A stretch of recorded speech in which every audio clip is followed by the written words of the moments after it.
Sokol Sadushi, kryetari i gjykatës së lartë, njeriu që nuk duhet të ishte pjesë e sistemit drejtësisë, për arsyen e thjeshtë se kolegët e tij kanë kaluar vettingun, ndërsa ai ka dalë nga dritarja dhe ka hyrë nga dera pa kaluar në vetting. Një dhuratë nga rilindja, është arrestuar në radhën e shërbëtorëve dhe mercenarëve të kryebashkiakut të arrestuar të Tiranës me 13 akuza për 5 vepra të rënda penale, Erion Veliaj. Sokol Sadushi po kryen veprime që qëllim final kanë lirimin e Erion Veliajt nga burgu. Këto lëvizje tregohen qartazi përmes veprimeve të bëra së fundi nga Sadushi. Gjatë një aktiviteti të datës 16 shkurt, Sokol Sadushi në takim akademik me studentët e Fakultetit të Drejtësisë të Universitetit të Tiranës, në vijim të dialogut të vazhdueshëm ndërmjet institucioneve të drejtësisë dhe komunitetit universitar, mbajti referimin me temë paraburgimi si zgjedhja e parë, rikthimi te standardi kushtetues dhe konventor i masave të sigurimit. Siç edhe mund të evidentohet qartë, Sokol Sadushi, ushtari i pavettinguar i rilindjes, të cilin drejtësia e ka nxjerrë nga penxherja,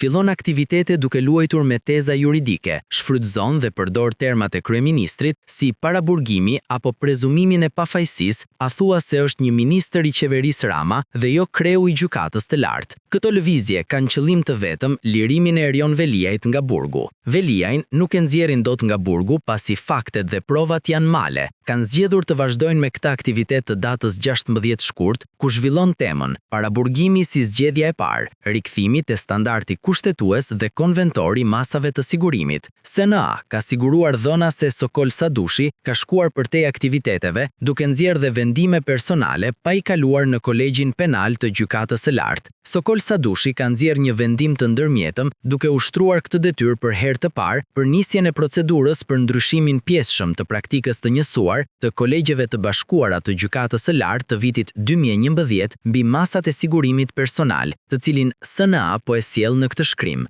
Në këtë vendim të marrë në 9 mars të vitit 2026 nga Sokol Sadushi, theksohet se është vendosur 1. Nisjen e procedurës për ndryshimin pjesëshëm të praktikës gjyqësore të njësuar, lidhur me vendimin numër 7 datë 14/11/2011 të kolegjeve të bashkuara të gjykatës së lartë. Përmes kësaj, Sadushi kërkon të bëjnë ndryshime proceduriale që në finale çojnë në ndryshimin e kritereve të vendosjes së masës së sigurimit, duke i shërbyer në këtë mënyrë Erion Veliajt si i madh i kreu të gjykatës të lartë dhe miku të tij, Mero Baze, gazetar mercenar, kamikazi familjet Veliaj. Vendimi i ndërmjetëm tregon se Sokol Sadushi është mësuar ta përdorë gjykatën e lartë si oxhakun e shtëpisë të tij, duke marrë vendime pa pyetur askënd, duke u shndëruar thjesht dhe vetëm një kamikaz politik, i përdorur si mercenar nga skutat e burgut të Durrësit që keq përdoret për një qëllim të vetëm, nxjerrjen e Erion Veliajt nga burgu.